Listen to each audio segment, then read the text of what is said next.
The Telltale Heart by Edgar Allan Poe.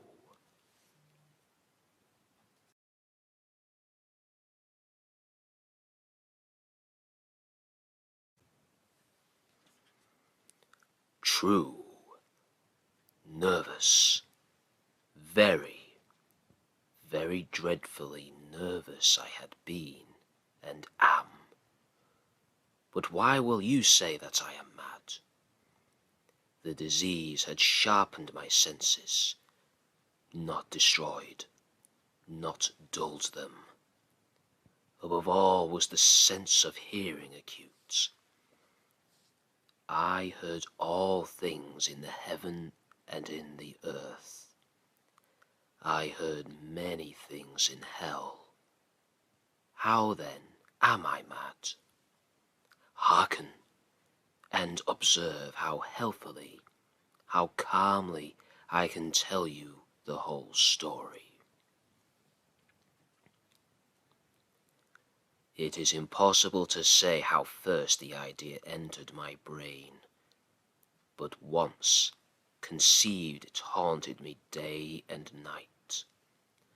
Object there was none, passion there was none.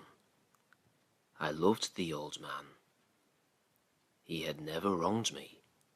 He had never given me insult. For his gold I had no desire. I think it was his eye. Yes, it was this. One of his eyes resembled that of a vulture.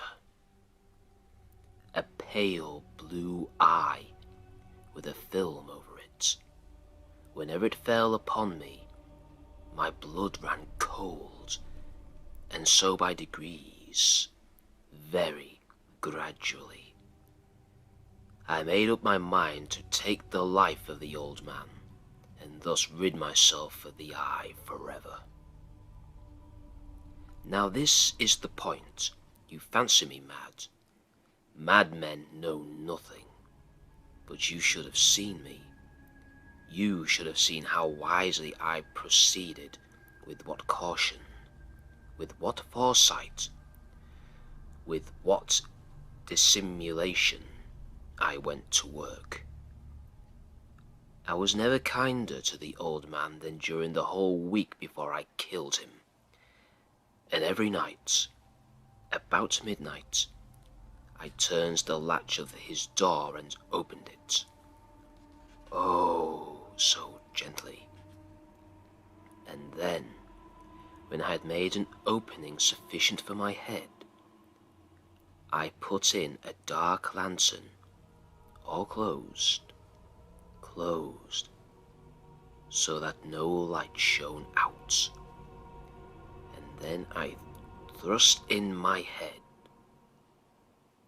Oh, you would have laughed to see how cunningly I thrust it in. I moved it slowly, very, very slowly, so that I might not disturb the old man's sleep. It took me an hour to place my whole head within the opening so far that I could see him as he lay upon his bed. Ha! Would a madman have been so wise as this? And then, when my head was well in the room, I undid the lantern cautiously. Oh, so cautiously, for the hinges creaked. I undid it just so much that a single thin ray fell upon the vulture eye. And this I did for 7 long nights.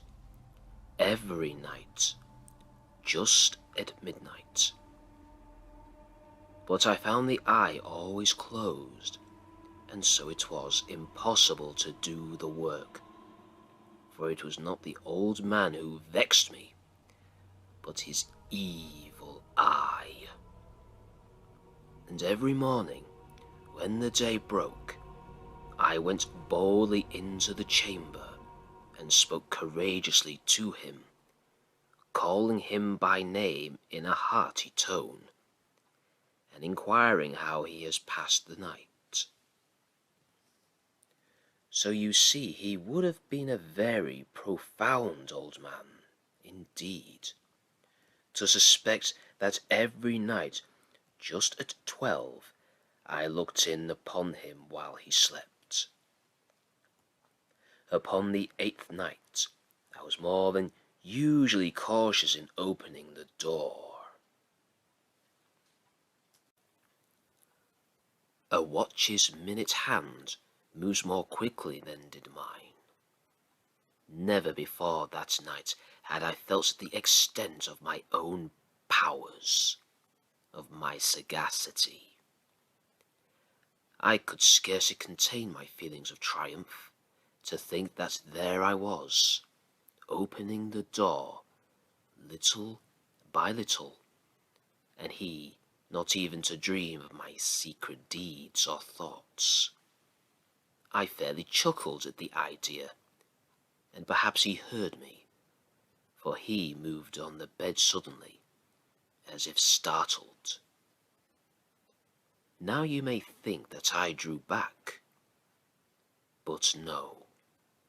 His room was as black as pitch, with the thick darkness, for the shutters were close fastened, through fear of robbers, and so I knew that he could not see the opening of the door, and I kept pushing it on steadily.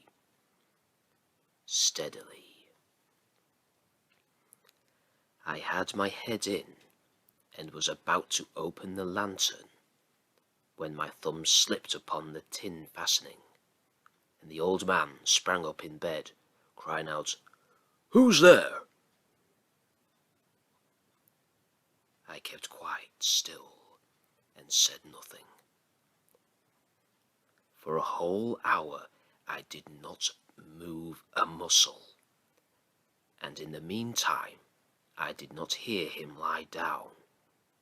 He was still sitting up in the bed, listening, just as I have done, night after night, hearkening to the death watches in the wall. Presently I heard a slight groan, and I knew it was the groan of mortal terror. It was not a groan of pain or of grief. Oh no. It was the low, stifled sound that arises from the bottom of the soul when overcharged with awe. I knew the sound well, many a night, just at midnight, when all the world slept. It has welled up from my own bosom, deepening with its dreadful echo the terrors that distracted me. I say I knew it well. I knew what the old man felt, and pitied him, although I chuckled at heart. I knew that he had been lying awake ever since the first slight noise, when he had turned in the bed. His fears had been ever since growing upon him. He had been trying to fancy them causeless, but could not. He had been saying to himself, "It is nothing but the wind in the chimney. It is only a mouse crossing the floor," or "It is merely a cricket which has made a single chirp." Yes, he has been trying to comfort himself with these suppositions, but he had found all in vain. All in vain, because death, in approaching him, had stalked with his black shadow before him, and enveloped the victim. And it was the mournful influence of the unperceived shadow that caused him to feel, although he never saw nor heard, to feel the presence of my head within the room. When I had waited a long time, very patiently, without hearing him lie down, I resolved to open a very, very little crevice in the lantern. So I opened it. You cannot imagine how stealthily, until, at length, a single dim ray, like the thread of the spider, shot from out the crevice and fell upon the vulture eye. It was open, wide, wide open, and I grew furious as I gazed upon it. I saw it with perfect distinctness, all a dull blue, with a hideous veil over it that chilled the very marrow in my bones. But I could see nothing else of the old man's face or person, for I had directed the rays as if by instinct, precisely upon the damned spot. And now I have not told you what you mistake for madness is but over-acuteness of the senses. Now, I say, there came to my ears a low, dull, quick sound, such as a watch makes when enveloped in cotton. I knew that sound well, too. It was the beating of the old man's heart.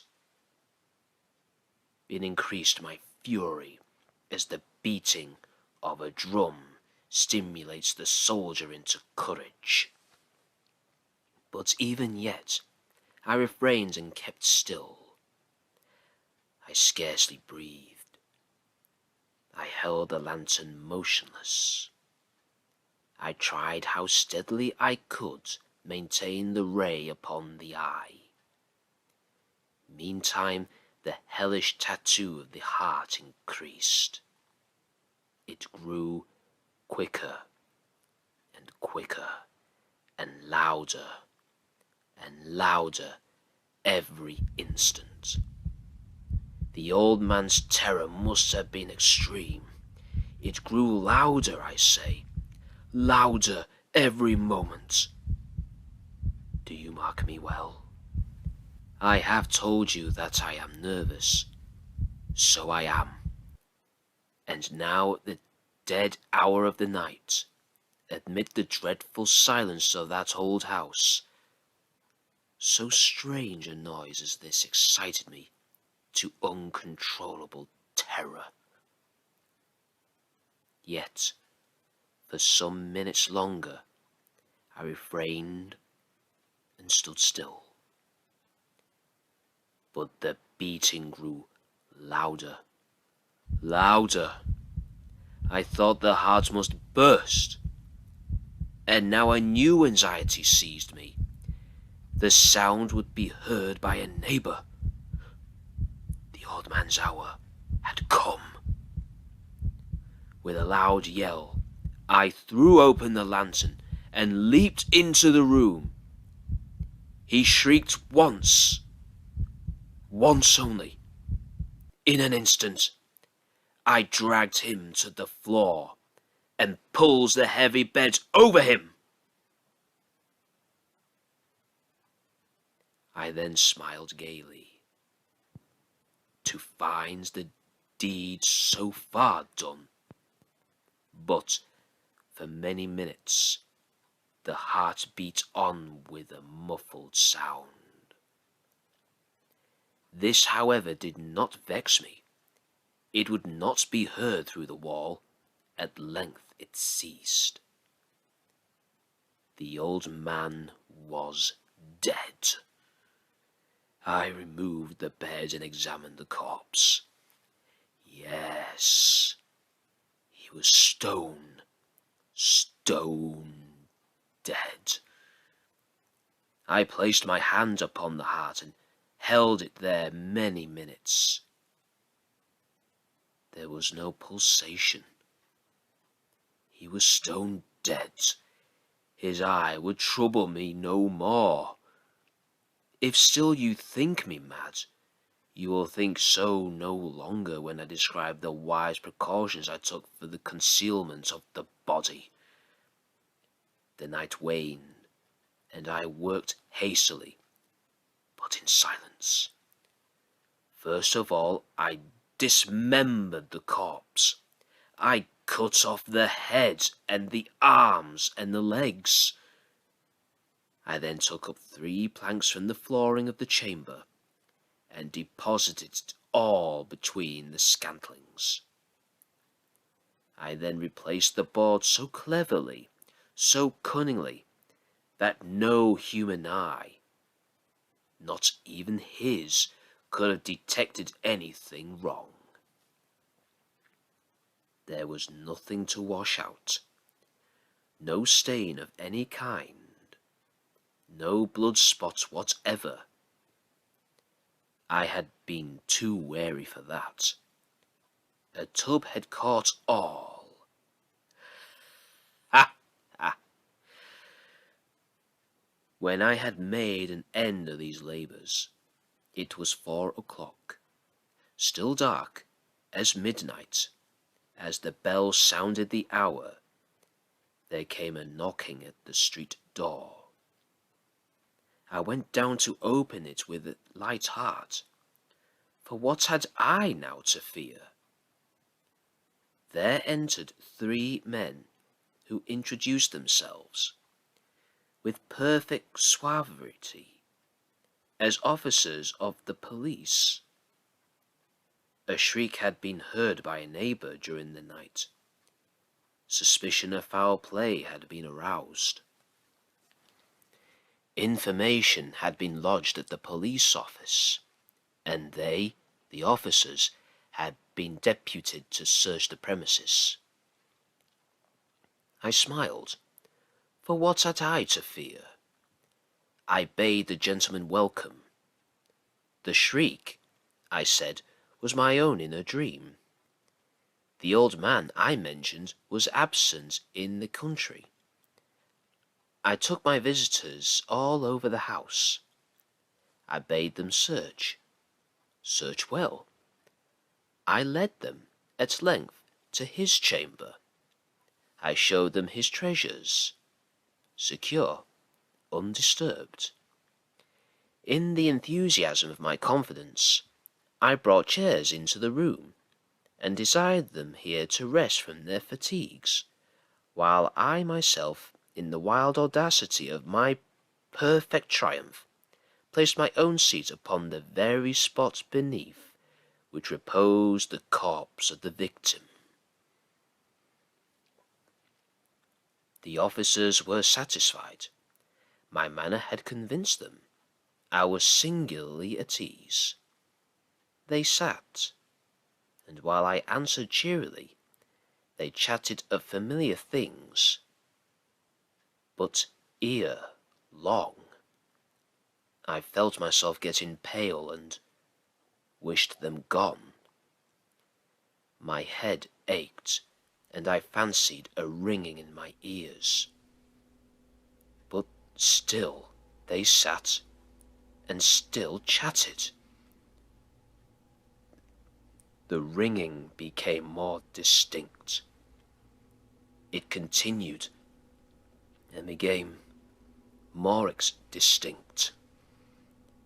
I talked more freely to get rid of the feeling, but it continued and gained definiteness, until at length I found that the noise was not within my ears.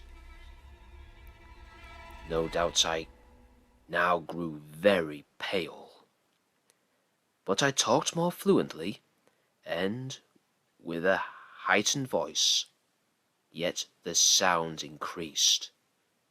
And what could I do? It was a low, dull, quick sound, much such a sound as a watch makes when enveloped in cotton. I gasped for breath, and the officers heard it not. I talked more quickly, more vehemently, but the noise steadily increased. I arose and argued about trifles in a high key and with violent gesticulations, but the noise steadily increased. Why would they not be gone? I paced the floor to and fro with heavy strides, as if excited to fury by the observations of the men. But the noise steadily increased. Oh God, what could I do? I foamed. I raved. I swore. I swung the chair upon which I had been sitting, and grated it upon the boards. But the noise arose over all and continually increased. It grew louder, louder, louder. And still the men chatted pleasantly and smiled. Was it possible they heard not? Almighty God! No! No! They heard! They suspected! They knew! They were making a mockery of my horror. This I thought, and this I think, but anything was better than this agony. Anything was more tolerable than this derision. I could bear those hypocritical smiles no longer. I felt that I must scream or die, and now, again. Hark! Louder, louder, louder, louder. Villains! I shrieked. Dissemble no more. I admit the deed. Tear up the planks. Here, here. It is the beating of the hideous heart.